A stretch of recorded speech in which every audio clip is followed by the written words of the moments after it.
Hello guys, welcome to I exam B. RBI grade B, इसका prelims का result अभी कुछ दिनों पहले ही, एक दिन पहले ही अनाउंस हुआ। कुछ स्टूडेंट्स का क्लियर हुआ, कुछ का नहीं हुआ। इवन काफी सारे स्टूडेंट्स का नहीं हुआ। मैं ये कहूँ नहीं हुआ तो मतलब अब क्या कर सकते हैं। अब हमें क्या क्या चीजें हमारे पास हमारे हाथ में है जिनका हम यूटिलाइजेशन कर सकते हैं, और किन किन चीज़ों में हम अपने करियर को बना सकते हैं, वो सब बातें। और कैसे हम इस एग्ज़ाम को ही अगर टारगेट कर रहे हैं तो क्या हमारा अब आगे एटीट्यूड होना चाहिए, क्या हमारा एक तरीके से रोड मैप हमें कैसे तैयार करना चाहिए। ये सब बातें हम इस वीडियो में करने वाले हैं, right. So if you are new to this channel then do subscribe the channel for the knowledgeable videos. Also press the bell icon so that you can get the notification of all upcoming videos. Let's get started guys. सबसे पहले start करेंगे, देखिए, इस बात से जो मैं आपको कहना चाहता हूं और जो आप लोगों को एक्चुअली फील करना है कि next year is going to be my year. अगर हम आरबीआई ग्रेड बी ही टारगेट कर रहे हैं, कोई बुराई नहीं है। मैं ये नहीं कह रहा हूं कि आप टारगेट को छोड़ दीजिए या फिर कोई और एग्जाम को टारगेट में लगिए, नहीं, बिल्कुल नहीं। अगर आप आरबीआई ग्रेड बी ऑफिसर बनने का ही ठाना है तो यही आप चीजें ठाने रखिए, बिल्कुल। मैं बिल्कुल नहीं कहूंगा आपसे इस पूरी वीडियो में कि आप किसी और एग्जाम की तैयारी कर लीजिए या फिर और चीजें हैं, नहीं। अगर आपने आरबीआई ग्रेड बी ही बनना, आपने एक आरबीआई में ऑफिसर बनने की ठानी है, तो आप उसी को अचीव कीजिए। आपको क्या करना है, उस तरीके से मेहनत करनी है, उन चीज़ों पे काम करना है। क्या क्या चीज़ें हम करेंगे अभी आगे डिस्कस करते हैं उन चीज़ों को। बट इस बात को हमेशा ध्यान रखना है कि next year is going to be my year. मतलब नेक्स्ट ईयर जो एग्ज़ाम होने वाला है, उस एग्ज़ाम में मुझे सिलेक्शन लेना ही लेना है। सिर्फ फेज वन नहीं क्लियर करना है, फेज टू भी क्लियर करना है, इंटरव्यू क्लियर करना है, अच्छे मार्क्स लाने हैं, ताकि मुझे प्रॉपर मेरा सिलेक्शन वहां पर हो सके और कंपटीशन से मैं एक तरीके से ऊपर ही उठ जाऊं। अगर हम अभी से बात करें तो हमारे पास ऑलमोस्ट एक साल है पूरा। एक साल भी अगर हम नहीं बात करें तो लगभग, इस बार नोटिफिकेशन थोड़ा सा लेट था, हो सकता है नेक्स्ट ईयर नोटिफिकेशन टाइमली आए, तो लगभग 8-9 महीने हम लगा सकते हैं, हमारे पास बहुत ही आराम से हैं। अब इन 8-9 महीने में क्या हमारी स्ट्रैटेजी रहनी चाहिए, किस तरह का हमें एटीट्यूड रहना चाहिए, वो सब बातें हम इस वीडियो में करेंगे। तो next year is going to be my year, ये हमेशा आप अपने सामने जहां पर भी बैठते हैं स्टडी टेबल पर, वहां पर आप लिख लीजिए कि आरबीआई ग्रेड बी 2024 ये मेरा ऐसा एग्जाम होगा जिसमें कि मेरा सिलेक्शन होगा और मैं एक आरबीआई ग्रेड बी ऑफिसर बनूंगा। आप ये जहाँ पर भी बैठते हैं, जहाँ पर भी पढ़ाई करते हैं, सामने इस चीज को लिखिए। और खाली लिखने से, इन चीजों को बोलने से, देखो गाइस, कुछ नहीं होता। उस तरीके से मेहनत करनी है, उन चीजों पे काम करना है, सब चीजों पे जिस वजह से हमारा सिलेक्शन नहीं हो पा रहा। तो कुछ इंपॉर्टेंट टिप्स इस तरीके से लेके चलेंगे। अभी आप 2 दिन लीजिए बहुत आराम से। क्या कीजिए, सेल्फ इवेल्युएशन कीजिए। सबसे ज्यादा जरूरी ये चीज है, अपने आप को एनालाइज करना। और वो कौन कर सकता है? वो आप खुद कर सकते हैं। एग्जाम में आपका क्या एटीट्यूड था, किस तरीके से आपने एग्जाम दिया, क्या आपकी वीकनेसेस रही, किन चीज़ों पे आपकी कमांड नहीं थी, कौन सी ऐसी चीज़ें थी जो एग्जाम में आपको परेशान कर रही थी, अटेम्प्ट्स किस वजह से नहीं हो पाए, कौन से ऐसे क्वेश्चंस थे जिनमें कि बहुत ज़्यादा टाइम लग रहा था, कौन से ऐसे क्वेश्चंस थे जिनको हम इजीली कर पा रहे थे, कौन से ऐसे क्वेश्चंस थे जिनमें कि हमें कॉन्फिडेंस बिल्कुल भी नहीं आ रहा था, कौन सी ऐसी पजल सिटिंग अरेंजमेंट रीजनिंग में थे, या कौन से ऐसे डीआईज क्वांट्स में थे, या कौन से ऐसे आरसीज इंग्लिश में थे जहां हमें प्रॉब्लम आ रही थी, जीए किस तरह का पूछा गया था, क्या हमने उस तरह का पढ़ाई की थी। ये सब क्वेश्चंस आप अपने आप से पूछिए और एक पूरी लिस्ट तैयार कीजिए। ऑन पेपर अपना पूरा चार्ट बनाइए। ऑन पेपर, सिर्फ सोचना नहीं है, लिख के करना है। ऑन पेपर अपना पूरा एक इवेल्युएशन बनाइए कि कहाँ पर आपने लैग किया, किन क्वेश्चन कहाँ पर आपने लैग किया, कौन से क्वेश्चंस आपको आते ही नहीं थे, कौन से क्वेश्चंस आते थे बट हुए नहीं, कौन से क्वेश्चंस हुए पर टाइम बहुत ज्यादा लगा। पूरा इवैल्यूएशन बनाइए। कौन से टॉपिक्स में आपको एग्जाम में कॉन्फिडेंस नहीं आया, कौन से टॉपिक्स में आपको एग्जाम में कॉन्फिडेंस आया, कौन से टॉपिक्स थे, कौन से क्वेश्चंस थे जो कि आपने एग्जाम में टच तक नहीं करे, कौन से टॉपिक्स थे एग्जाम में जो कि आपको नहीं आते थे पर फिर भी आपने टच करे? किन टॉपिक्स में आपको कम टाइम लगा, लेसर टाइम लगा? किन टॉपिक्स में आपको बहुत ज्यादा टाइम लगा? कौन से क्वेश्चंस आपके लिए बिल्कुल न्यू थे?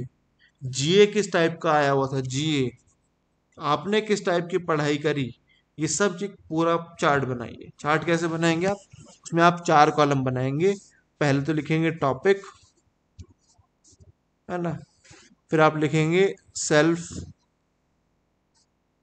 सेल्फ में आप क्या लिखेंगे कि आप कहाँ पर स्टैंड कर रहे थे, क्या आपकी क्या आपने किया था उस टॉपिक के बारे में बिफोर एग्जाम, कैसे पढ़ाई की थी। फिर बनाएंगे एट द एग्जाम या इन द एग्जाम, एग्जाम में आपका क्या रहा उस टॉपिक को लेकर। और फिर आप बनाएंगे ओवरऑल इवैल्यूएशन, कि आपको क्या लगा उस टॉपिक में, क्या आपकी ऑब्जर्वेशन लगी। ये 4 टॉपिक, 4 कॉलम आप बनाएंगे और इसमें टॉपिक बाय टॉपिक आप उसमें प्रॉपरली लिखते जाएंगे कि किन किन चीजों में क्या क्या आपका इवैल्यूएशन रहा।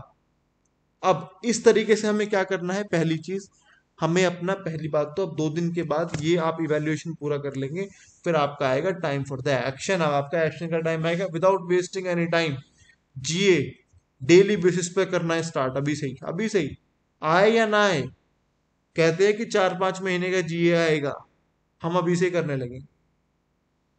हम अभी से ही करने लगेंगे अपना जीए डेली बेसिस पर। हम उसको एक हैबिट बना लेंगे। जैसे कि हमारे फादर को या घर में किसी लोगों को क्या होती है, न्यूज़पेपर रीड करने की आदत होती है, ऐसी हम करंट अफेयर्स को डेली बेसिस पर करने की एक आदत बना लेंगे अपनी, ताकि हमें एंड टाइम पर आके वो कॉम्प्लिकेटेड ना लगे। साथ ही में हम स्टेटमेंट बेस्ड क्वेश्चंस पर ध्यान देंगे। स्टेटमेंट बेस्ड क्वेश्चन हमें कैसे सॉल्व करने पड़ेंगे, जो भी हमने टॉपिक पढ़ा उसकी थॉरो नॉलेज, उसकी थॉरो नॉलेज अगर हमें है तो स्टेटमेंट बेस्ड क्वेश्चंस को हम टैकल कर सकते हैं। अगर हमें ओवरऑल ऊपर ऊपर से अगर हमें नॉलेज है, एक आइडिया है, एक ओवरलुक है, तो हम उन स्टेटमेंट बेस्ड क्वेश्चन का आंसर जीए में नहीं कर पाते हैं। ये आपने अभी एग्जाम में फील किया होगा ये चीज। कुछ टॉपिक्स ऐसे होंगे, कुछ स्कीम्स ऐसे होंगी जो आपको पता होंगी, आपने एक ओवरव्यू लिया होगा, बट आपने अगर डीप में नहीं पढ़ा तो आप उन स्टेटमेंट बेस्ड क्वेश्चंस का आंसर नहीं कर पाए होंगे एग्जाम।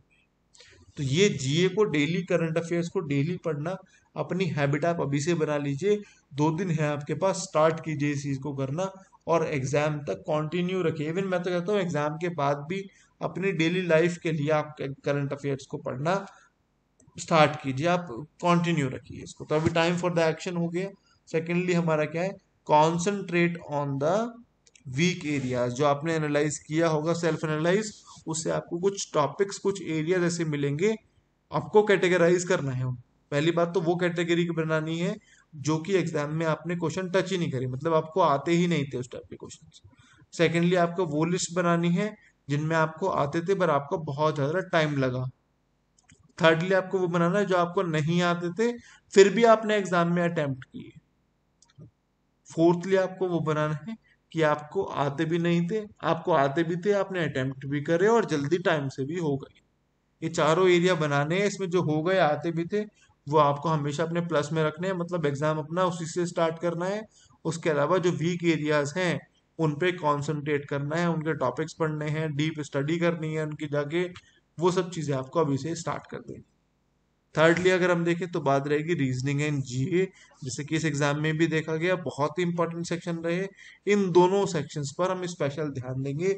अगर हम दिन में 10 घंटे मान लीजिए पढ़ाई के लिए दे रहे हैं, अपने फेज 1 के लिए हम मान लीजिए अगर 8 घंटे दे रहे हैं फेज 1 के लिए, अगर हम 8 घंटे दे रहे हैं, 4 सब्जेक्ट्स हैं हमारे, तो 1.5, 1.5,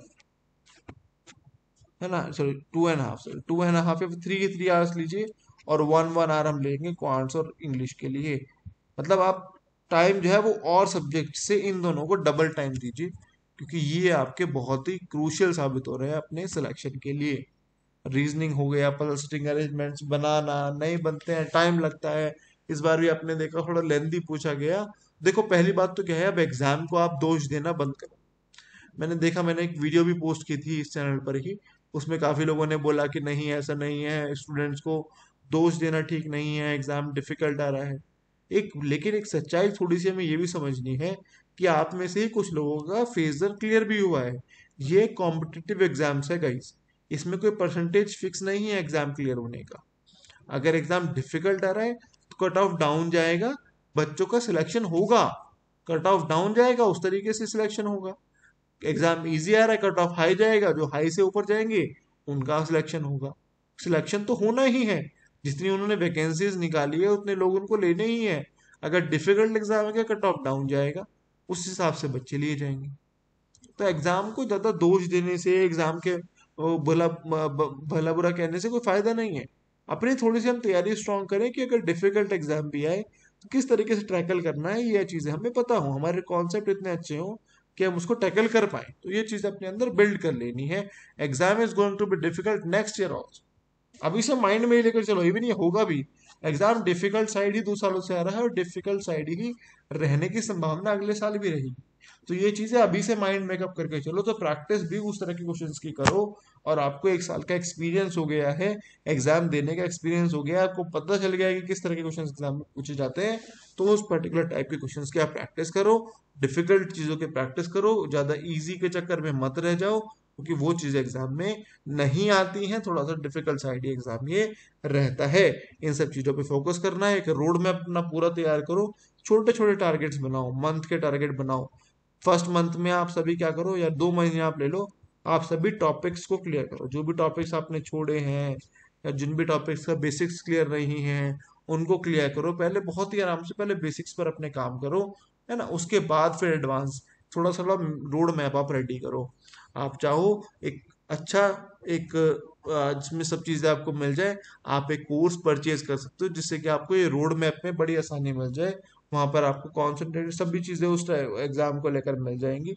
ठीक है, आप चाहें एग्जाम भी कोर्स में एनरोल करा सकते हैं। हम सभी फैकल्टीज पूरी शिद्दत से आप लोगों को पढ़ाते हैं, प्रॉपर रोड मैप देते हैं, आपको स्टडी प्लान देते हैं, जिससे कि आपको स्मूथ स्टडी करने में बहुत हेल्प मिल पाए। आप चाहें तो हमारा कोर्स ज्वाइन कर सकते हैं। उसके लिए आपको कॉल करना होगा 9205524028, और you can also visit our website, that is iexamb.com, or you can mail us on hello@iexamb.com. You'll definitely get a reply. So this was all from my side guys।